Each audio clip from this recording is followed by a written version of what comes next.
বার্তা এক নজর, সবার খবর সমান নজর।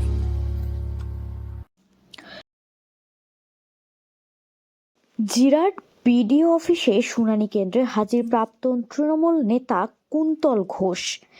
বিধানসভা ভোটের আগে নির্বাচন কমিশনের নির্দেশ মতো রাজ্যের বিভিন্ন জেলায় চলছে এসআইআর এর হিয়ারিং। সেই মতো হুগলি জেলার সমস্ত বিডিও অফিসে চলছে শুনানি। জিরাট বিডিও অফিসে শুনানি কেন্দ্রে লাইনে দাঁড়াতে দেখা গেল বলাগড় তৃণমূলের প্রাক্তন নেতা কুন্তল ঘোষ। তিনি শিক্ষক নিয়োগ দুর্নীতি কাণ্ডে অভিযুক্ত ছিলেন, পরে জামিনে ছাড়া পান। শুনানি কেন্দ্র থেকে বেরিয়ে সাংবাদিকদের মুখোমুখি হয়ে বলেন, নির্বাচন কমিশন বিজেপির হয়ে কাজ করছে। এটা আজকে এসআইআর এর শুধু নয়, এদের কাজই হচ্ছে সাধারণ মানুষকে হেনস্থা করা, বিপদে ফেলা। যতই ইডি সিবিআই যাই করুক না কেন, বিধানসভা ভোটে তৃণমূল থাকছে, বিজেপি কোনোভাবেই ক্ষমতায় আসতে পারবে না। 250টার বেশি আসন নিয়ে আবার ফের তৃণমূল সরকার গড়বে এবং বলাগড় বিধানসভার 15 থেকে 20 হাজার ভোটে জিতবে। এর আগে তৃণমূলের দখলে ছিল, আগামী দিনে তৃণমূলের দখলেই থাকবে। 15 বছর ধরে মুখ্যমন্ত্রী মায়ের মতো আগলে রেখেছেন আমাদের। মা হলেন মুখ্যমন্ত্রী। রাজ্য জুড়ে বিভিন্ন উন্নয়নমূলক কাজ হয়েছে, আগামী দিনেও আরও উন্নয়নমূলক কাজ হবে।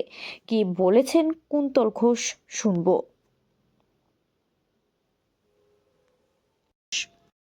15 বছর ধরে সামলে এসছেন। বাংলার মানুষ জানে যে মমতা বন্দ্যোপাধ্যায়ের কাছ থেকে তারা কি পেয়েছে। আজকে এতগুলো প্রকল্প থেকে মানুষ পাচ্ছে। তো বিজেপি যতই লাফাক এই এজেন্সি নিয়ে, তারপরে আপনার ইডিকে নিয়ে, সিবিআইকে নিয়ে, নির্বাচন কমিশনকে নিয়ে, বাংলার মানুষ বুঝে গেছে আর কি। আগামী 26-এ যে নির্বাচন আসছে, সেই নির্বাচনে আমি বলছি মিলিয়ে নেবেন কথা। আজকে যেটা বলে গেলাম, তৃণমূল 250-এর একটা কম আসন পাবে। মানুষের মুখে একটাই কথা, জয় বাংলা, আর কিচ্ছু কথা নেই। যতই কোনো হামলা এবার বলাগড় বিধানসভা কি হবে রেজাল্ট? বলাগড় বিধানসভা যেমন আগে হয়েছে এবারও তাই হবে। মিনিমাম 15 থেকে 20 হাজার ভোটে তৃণমূল আবার যেই পাচ্ছে। দেখুন, হেনস্থার শিকার সাধারণ মানুষও হচ্ছে, তো সেখানে আমিও হচ্ছে। এই হেনস্থার শিকার তো শুধু আজকের দিনে নয়।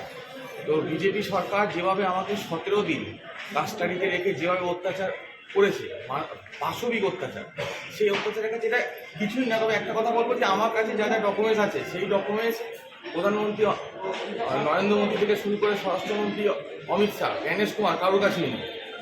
তো হেনস্থার শিকার আজকে দেখেছে। আমার বাবার নামে একটা কোনো জায়গায় মিস্টেক ওনারা পেয়েছেন, সেটা আমি পাইনি। তো সেই একই ভুল যদি আমার ক্ষেত্রে হয়, তাহলে আমার মায়ের ক্ষেত্রেও হবে, বা আমার দিদির ক্ষেত্রে হবে, কারোরই আসেনি। সেটা পরিষ্কার বোঝা যাচ্ছে যে এটা একটা পলিটিক্যাল এজেন্ডা মাত্র ওনাদের, আর কিছুই না। তবে যেরকমভাবে ওনারা আমার উপর অত্যাচার আগেও করেছেন, 17 দিন কাস্টাডিতে রেখে মার ধর করে যেভাবে অত্যাচার করেছেন, তার কাছে এটা কিছুই নয়। তো আমি চাইছি যে এর একটা প্রতিবাদ হোক। সাধারণ মানুষ যেমনভাবে হেনস্থার শিকার হচ্ছে, সাধারণ মানুষ গর্জে উঠুক এই বাংলা বিরোধী সমস্ত আমাদের বিজেপি জমিদারদের কাছ থেকে। এটাই তো ওদের কাজ, এইটাই তো মানুষকে হেনস্থা করা, এইটাই তোমাদের একমাত্র উদ্দেশ্য। এটা তো মজা পায়। আজকে শুভেন্দু অধিকারী এইটাতেই মজা পায়, কারণ মানসিক বিকারগ্রস্ত এরা মানুষের শান্তি চায় না। এরা 2016 সাল থেকে মানুষকে নোট বাতিল করে যেভাবে দাঁড় করিয়েছিল মানুষকে লাইনে, আজকেও লাইনে দাঁড় করছে। এরা এই সরকার যতদিন থাকবে